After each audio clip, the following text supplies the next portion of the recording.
शमुगुवो झांगणो पांडू भाटोरू भुगो कांडू ओटाय साथियो छोगो उबे तो गाणे बटेवड़े जेथे बाठिए लोगो बोलो लाख तो किए बोलो जतनो मुए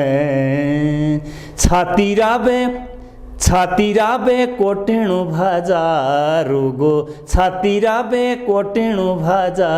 कुछ गीत ऐसे जिनके गीतों के पीछे तथ्य और उसी समय गाए जाते हैं, पर पुराने गीतों को जो उनके साथ छेड़छाड़ ना की जाए, क्योंकि उन गीतों को अगर भाव देखेंगे, उनके शब्दों को आप पहचानेंगे तो उसमें कोई रहस्य है। जहाँ भी जाना हो, चाहे किसी गांव जाना, पीठ उठा करके फिर रात पर वहाँ काम करके लोकगीतों को गा करके लोगों का मनोरंजन करके इस तरह से फिर आगे बढ़ते रहे। एक मैसेज आता कि आपको जो है राजनीतिकरण से जो बाहर किया गया, ऑडिशन होती है, ऑडिशन के बावजूद फिर वहाँ बुलाया नहीं जाता। जोड़ो बे पानी रे दिवे रे नारणा पूजा कोरणी बीजी टोरे तेरे बोड़ो पानी रे दिवे रे नारणा पूजा कोरणी बीजी टोरे। नमस्कार, हिमाचल दर्पण लाइव टीवी देख रहे हैं आप सभी दर्शक। मैं आपके साथ निशेष शर्मा। आज हमारे साथ खास मेहमान बातचीत करने के लिए मौजूद है, जिन्होंने राजगढ़ क्षेत्र का नाम जिला सिरमौर में नहीं, हिमाचल प्रदेश में नहीं, पूरे भारतवर्ष में नाम रोशन किया है। तो ऐसे ही कलाकार हमारे साथ आज बातचीत करने के लिए हमारे साथ मौजूद है, जिनका नाम है धर्मपाल ठाकुर। तो आज इनसे हम बातचीत करेंगे और इनसे जानेंगे संगीत के बारे में, हिमाचली लोक संस्कृति के बारे में। सबसे पहले तो आपका स्वागत है हिमाचल दर्पण लाइव टीवी पर सर। नमस्कार, धन्यवाद। तो सबसे पहले हम जानना चाहेंगे कि धर्मपाल ठाकुर कौन है? मैं धर्मपाल ठाकुर एक किसान घर से लोक गायक, छोटा सा लोक गायक हूँ और लोक संस्कृति के क्षेत्र में जो है छोटा मोटा कार्य कर रहा हूँ। तो जानना चाहेंगे कि कब से आप संगीत में जुड़े हैं और कब से आपकी संगीत में रुचि बनी? बस संगीत की कहिए तो स्कूल समय से ही जो है, प्राथमिक जब 5वीं कक्षा में पढ़ते थे उस समय बाल सभा है, तब से ही जो है संगीत के क्षेत्र में जुड़ा हुआ और फिर आस्ते आस्ते आगे बढ़ता रहा कारवां संगीत का जो है, मतलब धीरे धीरे। बिल्कुल। उससे 8वीं तक फिर टूर्नामेंटों में पार्टिसिपेट किया, फिर आगे जब स्कूल छोड़ दिया उसके बाद फिर गांव में जिस तरह में होती है हमारे छोटे मोटे गांव के जो कार्यक्रम होते हैं, फिर उसमें हिस्सा लिया, फिर कारवां चलता रहा, आगे बढ़ता रहा। तो संगीत सीखने की प्रेरणा आपको किससे मिली? आपके गुरु, मतलब आप जिनको आप आदर्श मानते हैं कि जिनको देख के आपने सोचा कि मैं भी एक कलाकार बनूंगा? जी बिल्कुल, ये बहुत ही अच्छा प्रश्न आपका। संगीत का जो जैसे पहले दौर होते थे, ड्रामे होते थे गाँव में, बिल्कुल हमारे दिवाली में, तो हमारे जो सीनियर कलाकार गाँव के होते थे उनके साथ बैठ करके हमने भी उनके साथ कि हम भी ऐसा करें, हम गाएं। उन्होंने उनके सानिध्य में बैठ करके जो है उन्होंने भी हमें शिक्षा दी कि बेटा इस तरह से जो है आप इसमें जो बढ़िया आप इससे ये काम करिए आने वाले समय में जो है। हालांकि वो जो गांव के में सीनियर कलाकार बोलूँ आज हमारे बीच नहीं है, परंतु उनकी प्रेरणा और उनके जो है पद चिन्ह पर आज हम आगे बढ़ रहे हैं। तो लोक संगीत की बात अगर करें हम तो लोक संगीत जो है हमारे जो है मेरे स्वर्गीय मामा जी आनंद सिंह, उनसे लोक संगीत हमने जो है सीखा। और अगर मैं 1990 की बात करूँ तो शास्त्रीय संगीत के मेरे जो गुरु रहे वो गुरदासपुर पंजाब से जगदीश मुनि जी थे और उनसे हमने जो शिक्षा प्राप्त की है। तो धीरे धीरे संगीत में आपने सफलता हासिल की, आपकी कई एल्बमें हम देख रहे हैं, लेकिन जो आपके गीत होते हैं वो पारंपरिक होते हैं, क्योंकि आजकल जैसे देखा जा रहा है कि रिमिक्सिंग का दौर चला हुआ है, पहाड़ी गीतों के साथ छेड़छाड़ की जा रही है। इसके बारे में क्या कहेंगे आप? बिल्कुल जी, हमारा मिशन यही, हमारा अध्यय यही है कि हम अपनी लोक संस्कृति को, हमारी लोक संस्कृति जो हमारी राष्ट्र की जड़ को मजबूत करती है, इसका संरक्षण संवर्धन करना हमारा काम है। यूँ नहीं कहते हम कि नहीं, हिमाचल में अगर सिरमौर की बात करें, हिमाचल की बात, बहुत सारे नौजवान इस क्षेत्र में काम कर रहे हैं और हम भी इसी क्षेत्र में हमारा प्रयास है कि हम अपने लोकगीतों को कहीं संरक्षण करके, चाहे आपका रेडियो है, चाहे दूरदर्शन है, या हमारा जो आजकल का जो है सोशल का ज़माना है, यूट्यूब पे कहीं को संरक्षण करके उनका संवर्धन करें उन लोकगीतों का। और लोकगीतों की बात अगर मैं कहूँ, जहाँ तक मुझे अपना इसका अनुभव है और हमने सुना है और पाया है, लोकगीत हमारे ऐसे लोकगीत है जिनसे हमारा खून भी जो है, खूनों में उसमें वीरता रस के जो गीत है, उन गीतों के पीछे कोई तथ्य है, ये गीत ऐसे नहीं है कि कुछ गीत ऐसे जिनके गीतों के पीछे तथ्य और उसी समय गाए जाते हैं या उस मौसम में गाए जाते हैं, ऐसे भी गीत है जिला सिरमौर की अगर बात करूँ मैं, मतलब ऋतु के हिसाब से। बिल्कुल बिल्कुल यही मैं कहना चाहता हूँ, मेरा यही अभिप्राय है कि ऐसे गीत अगर बात करें हम लोकगीतों की, तो जहाँ तक हमने पाया है, जहाँ तक हमने जो है अपने जो हमारे आर्टिस्ट लोग, सीनियर आर्टिस्ट लोग, उनसे पाया कि जैसे ही हमारा अभी आज का मौसम चला है जी, सर्दियों का मौसम है, तो सर्दियों के मौसम में जो है हमारे सिरमौर के जैसे रासा होता है जी, बिल्कुल। रासा नृत्य कैसा नृत्य आप देखना कि वो थोड़ा सा वो तेज गति का, उतावली गति का होता है। तो जैसे आज ठंड का मौसम है, तो अगर वो रासा गीत बजेगा तो उसमें जो फास्ट ताल है, आपकी तेज़ ताल है या जल्दी रिदम है, तो जल्दी जल्दी हम जहाँ हम नृत्य कर रहे हैं वहाँ हमारी ठंड भी दूर हो रही और अपनी लोक संस्कृति को भी हम जो है कहीं ना कहीं उसके माध्यम से संरक्षित कर रहे हैं। हमारा आता है बैसाख जी, मई मार्च अप्रैल का महीना, उस टाइम जो है ठोडा नृत्य, देखिए गर्मी का मौसम है, बिल्कुल। एक ठोडा नृत्य ऐसा नृत्य है कि ना उसमें कोई रेफरी होता है, ना उसमें कोई गीत और क्रीड़ा, तीन चीज़ों का जो है नृत्य ये संगम है। तो ठोडा होता है, तो देखिए आप गर्मी की मौसम है और वो स्लो ताल का है, क्योंकि गर्मी का अगर आप जल्दी तेज गति के गीत गाएंगे तो उसमें गर्मी, तो आराम का है, उसको जो ठोडा खेलते हैं गर्मियों में जो ठोडा का वो होता है। फिर आपका जो माला नृत्य आता है, रिहाल्टी बोलते हैं जिसको हम, रिहाल्टी हमारी जो है पहाड़ी भाषा में रिहाल्टी माला नृत्य जो है, और रिहाल्टी में जो माला नृत्य किया जाता है। अगर मैं बात करूँ कुछ गीत ऐसे कि जो साल में सिर्फ उसी समय गाए जाते हैं जी, जैसे कि आपका बूढ़ा है, बुढ़िया चू आपने सुना होगा, देखो बूढ़ा नृत्य हमारा जिसमें हम चोल्टू करके होड़ की जो है बिल्कुल, बिल्कुल। उसको पहन के वो नृत्य सिर्फ दिवाली में ही किया जाता है, या बूढ़ी दिवाली में किया जाता है, या जैसे मिशराली होती है उसी टाइम किया जाता है। और उन गीतों में जो है हमारे बहुत सारे ऐसे गीत है, चाहे बधाई गीत है, चाहे उसमें वीर रस के गीत है, तो चाहे हमारा कोई श्रृंगारी गीत उसी इसमें है। तो इस तरह का बहुत सारे लोक गीत है। वो आज के युवाओं के लिए जो मैं कहना चाहूँगा कि हमारे जैसे जो पुराने कलाकार उनके साथ बैठ करके, हम ये नहीं कहते कि आज के नौजवान जो है बिगाड़ रहे हैं, मिक्सिंग की हो रही, पर हम ये नहीं कहते कि चलो नया भी करो, पर पुराने गीतों को जो उनके साथ छेड़छाड़ ना की जाए, क्योंकि उन गीतों को अगर भाव देखेंगे, उनके शब्दों को आप पहचानेंगे तो उसमें कोई रहस्य है, उसके पीछे कोई तथ्य है। तो जानना चाहेंगे कि पहली एल्बम आपकी कौन सी आई थी, 2 लाइनें आप उसकी गुनगुना दे। यहाँ पर साजबाज तो नहीं है? ये तो चलो, ये अगर मैं पहले एल्बम की बात करूं तो मुझे सौभाग्य मिला कि ऐसा दल है हमारे हिमाचल का, अगर मैं उत्तर भारत की बात करूं, चुड़ेश्वर लोक नृत्य दल, उनके साथ मुझे जो है यूरोप जाने का सौभाग्य प्राप्त हुआ। और वहाँ पर हमने देखा कि अंतर्राष्ट्रीय फोक लोर फेस्टिवल जी, हमारा जो है अंतर्राष्ट्रीय जो है लोक उत्सव हुआ, वहाँ पर हमें जो है भारत की तरफ से प्रतिनिधित्व करने का मौका मिला। तो ये तो आपके लिए बहुत बड़ी बात हुई। ये हम नहीं कहते, हम नहीं, ये हमारी संस्कृति ने हमें इस काबिल बनाया है या हमें चुना है संस्कृति ने। वहाँ पर जो मैंने गीत गाया, हमारा गीत आज जो है एक सदाबहार गीत बन गया, पानी रे दिवे नारायण। तो मैंने वहाँ से ठाना कि हमारे लोकगीत, हमारा कल्चर हिमाचल का, सिरमौर का इतना विविध कल्चर है कि बहुत जान है। तो मैंने वापस आ करके जो उसको रिकॉर्ड किया, जोड़ो पानी रे दियो नाना पूजा करने बीच डोरी, जबकि इसको आज है सैकड़ों हजारों लोग गाते हैं। बिल्कुल, और मैं इस आपके मंच के माध्यम से कहना चाहूँगा कि जो लोग गा रहे हैं कम से कम इन शब्दों को समझे कि ये क्या है, इन गीतों के भाव को जाने की क्या इसकी जो मूल स्वरूप है उस स्वरूप को समझना कि अपना जो मर्जी उसको गाए जा रहे हैं। तो मैंने जिस तरह से गाया उसका भाव और मैं इसको इनके शब्दों की क्या चीज़ है, जोड़ो बे पानी रे दिवे रे नारणा पूजा कोरणी बीजी टोरे, तेरे बोड़ो पानी रे दिवे रे नारणा पूजा कोरणी बीजी टोरे। आराध्य देव ऐसे विजय महाराज देव है, अगर आप किसी ने सभी ने देखा हो विजय महाराज जी जो है कुदोन में मंदिर, जी बिल्कुल बिल्कुल, वहाँ पर जो है मैंने अक्सर अपनी आंखों से, आज से अगर मैं बात करूँ 40 साल पहले की, मैंने अपनी आंखों में बरसात में रात के समय वहाँ पर दीपक जलते देखे। ऐसी शक्ति उन हमारे आराध्य देवों में कि पानी के भी इसका ये भाव है, जोड़ो पानी रे दिवे दाना पानी, तो पानी के दीपक जलते हैं। ये मेरी पहली एल्बम थी और ये बहुत सारे लोगों ने प्यार दिया। मेरी क्या, हमारी संस्कृति, हम संस्कृति ने हमें चुना, इसके लिए हम सौभाग्यशाली समझते हैं कि संस्कृति हमें चुना और हम संस्कृति के लिए काम कर रहे हैं। तो ये पहला मेरा गीत था और बहुत सारे लोगों ने गाया इसको, जबकि कहते हैं कि ये मैंने लिखा है। पारंपरिक लोकगीत जो मैं इस आपके मंच के माध्यम से कहना चाहूँगा कि जो लोकगीत कई सदियों से लेकर आए, उसका अगर मैं राइटर बनूँ या मैं हकदार बनूँ, उसमें अगर हाँ छेड़छाड़ करनी तो ये जो ऐसे लोग जो पर ना जाने किसने लिखे होंगे, कब से लेकर चले, बिल्कुल बिल्कुल, हम तो उनको संरक्षण और संवर्धन का काम कर रहे हैं। तो मेरी पहली एल्बम जो थी वो थी पानी रे दीवे।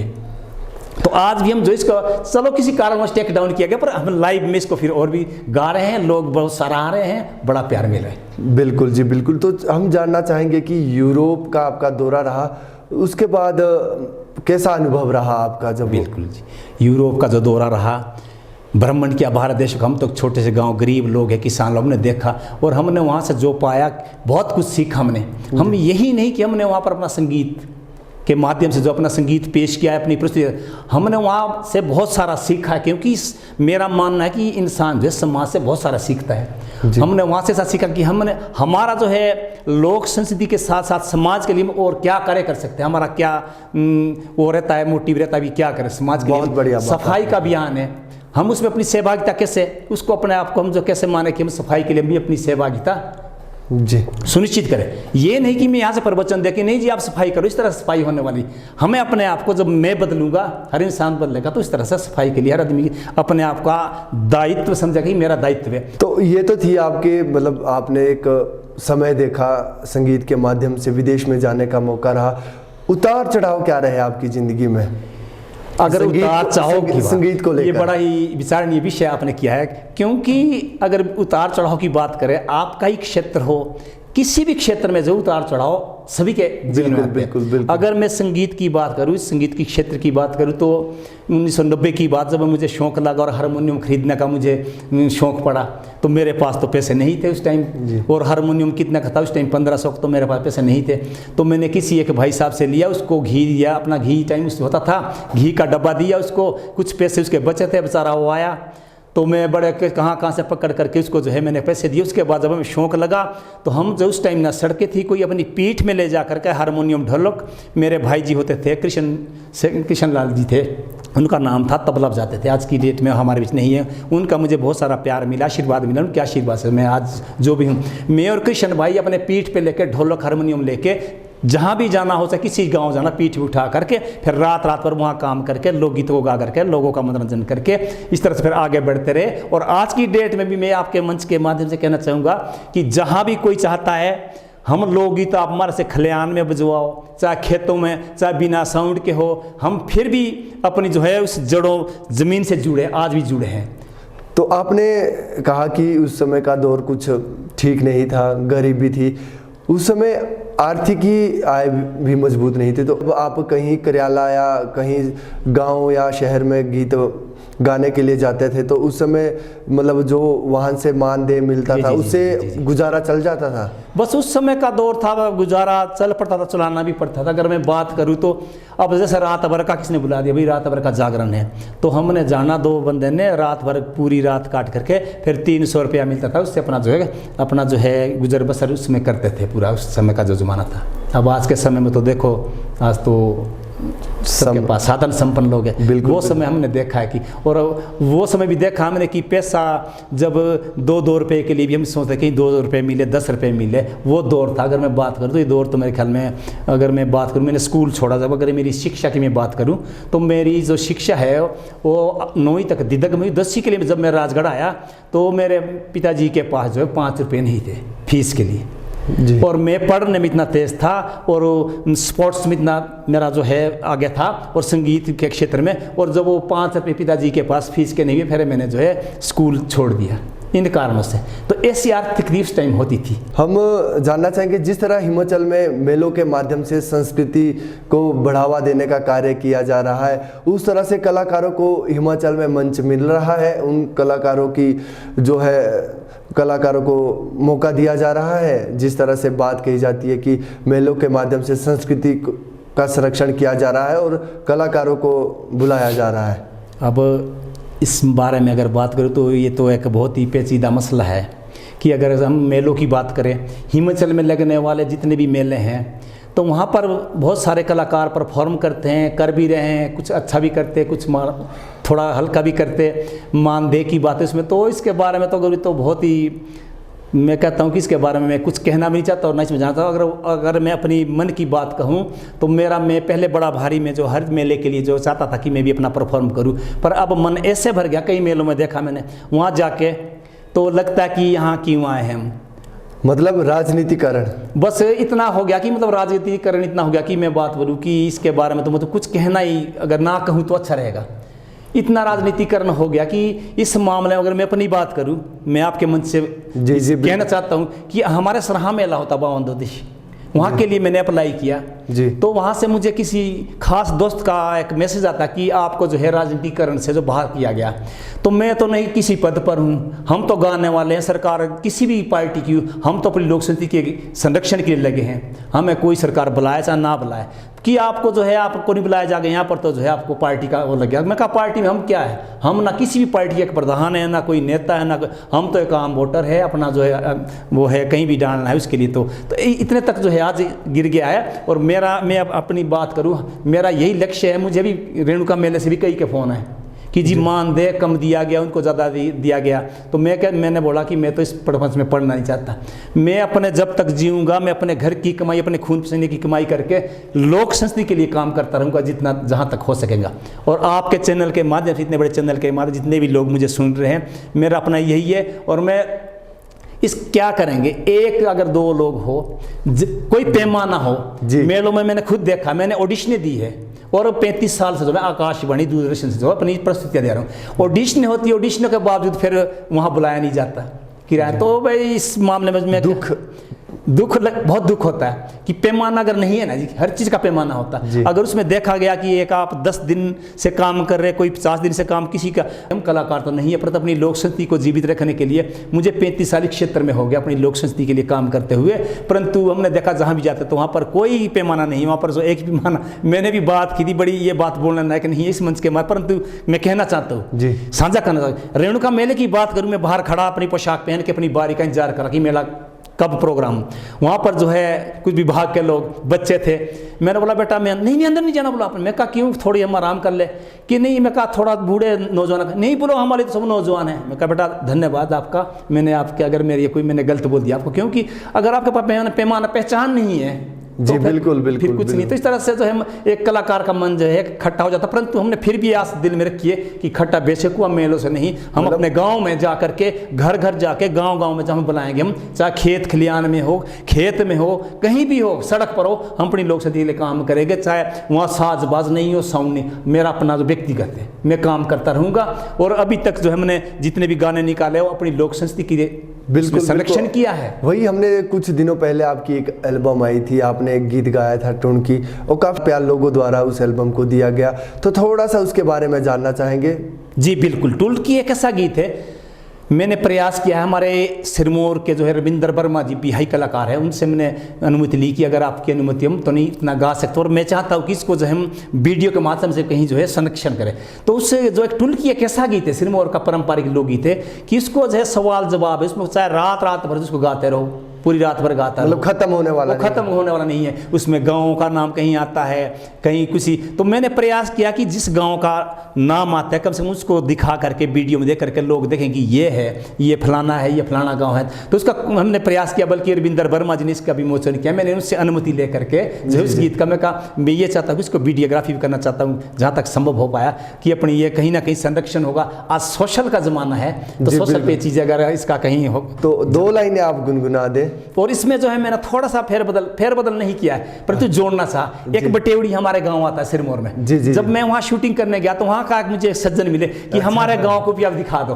मैंने प्रयास किया है उस गांव को भी जोड़ने का, उसमें बटेवड़ी जो गांव है, तो उसमें क्या जोड़ा है मैंने नया अंदाज, इसमें शमुगु वो झांगणो पांडु भाटोरो भूगो कांडू ओटाए साथियों छोगो उबे तो गाने बटेवड़े जेथे बाठिए लोगो बोलो लाख तो किए बोलो जतनो मुए छातीराबे कोटेणु भाजा रोगो छातीराबे कोटेणु भाजा रोगो छातीराबे कोटेणु भाजा रोगो। बहुत खूब आपने गाया। तो अंत में हम जानना चाहेंगे कि आज का युवा जो है पारंपरिक गीतों से अछूता नजर आ रहा है। जी, मतलब उसकी तरफ उसका ध्यान नहीं है, रिमिक्सिंग का दौर चला हुआ है, उसकी तरफ ज़्यादा आकर्षित हो रहा है। तो कहीं ना कहीं ये हमारी संस्कृति और जो पारंपरिक गीत है वो विलुप्त हो, बिल्कुल विलुप्त होने के कगार पर है। अगर हमारे लोकगीतों को लोक कलाकार जो जान, अगर उनको मंच नहीं मिलेगा, ये चीज़ जैसे कि मंच से अगर जो चीज़ हम, और मैं आपकी जानकारी, सभी की जानकारी कहना चाहूँगा कि एक मास्टर और एक कलाकार, ऐसे दो ये हैं कि मास्टर अगर छोटे बच्चे को कहेगा कि बेटा ये ए नहीं ये बी है, तो बच्चा उसको बी ही समझेगा ए को। और कलाकार अगर बोलेगा, मैं बोलूँगा मंच की कि ये जो है ये पारंपरिक लोकगीत है, तो वो पारंपरिक लोकगीत बन गया। तो आज की डेट में जो आज का नौजवान जो है किसी जानकार की शरण में जाना नहीं चाहता, वो अपने आप में ही चाहता कि, और हम चाहते हैं कि हम भी किसी शरण में जाके हमने जो पाया है सीखा है। तो मेरा सभी युवाओं से अच्छा कर रहे युवा, हम यानी आज का युवा जो है संगीत के क्षेत्र में बढ़ चढ़ के हिस्सा ले रहा है, अच्छी बात है। बजाय नशे की ओर जाके हम खेल की ओर, अपने लोक संस्कृति की ओर जुड़े।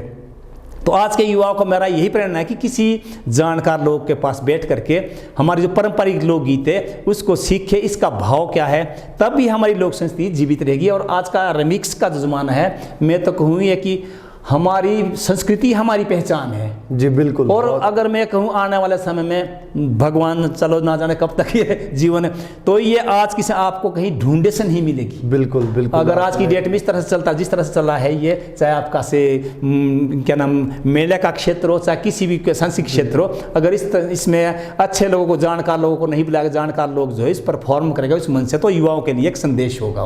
तो मेरा आज के युवाओं से यही विनम्र निवेदन रहेगा कि आप बहुत अच्छा काम कर रहे हैं, और अपनी लोक संस्कृति को बचाने के लिए भी किसी जानकार के पास जरूर जाएं और उस गीत के बारे में जानें कि इस गीत के क्या भाव है, ये कब गाया जाता है और ये किस लोक ताल में है। सर सबसे पहले धन्यवाद आपका हमारे साथ बातचीत करने के लिए, अपना कीमती समय हमें देने के लिए। मैं हिम्मतल दर्पण का हृदय से आभार करता हूँ कि आपने मुझे छोटे से ना चीज़ को इतना बड़ा मंच दिया। धन्यवाद, शुक्रिया, नमस्ते। तो दर्शकों, ये थे हमारे साथ लोक कलाकार गायक धर्मपाल ठाकुर, जिन्होंने अपने जीवन के अनुभव हमारे साथ साझा किए और किस तरह से जो है उन्होंने संगीत में कदम रखा, और कदम इस तरह से रखा गया कि आज हर किसी की जुबान पर इनके गीत गुनगुनाए जाते हैं और हर जगह इन्हें आमंत्रित किया जाता है अपने गीतों की प्रस्तुति देने के लिए। हिमाचल दर्पण लाइव टीवी देख रहे हैं आप सभी दर्शक, मैं निशेष शर्मा आप लोगों से लेता हूँ विदा, नमस्कार। गोल्ड या डायमंड की खरीदारी का सोच रहे हैं तो विजिट करें राजेंद्रा ज्वेलर्स, जो आकर्षक उपहार के साथ देते हैं बेहतर सेवाएं। 916 हॉलमार्क गोल्ड और डायमंड ज्वेलरी, वो भी बहुत कम बनाई की लागत के साथ। हमारे यहाँ आप खरीद सकते हैं शादी के लिए बेहतर डिजाइन से बनी ज्वेलरीज। तो आइए और खरीदारी कीजिए और कीजिए अपने को खुश। राजेंद्रा ज्वेलर, नजदीकी शून्य मंदिर, या कॉल करें 9816130423 9625682430।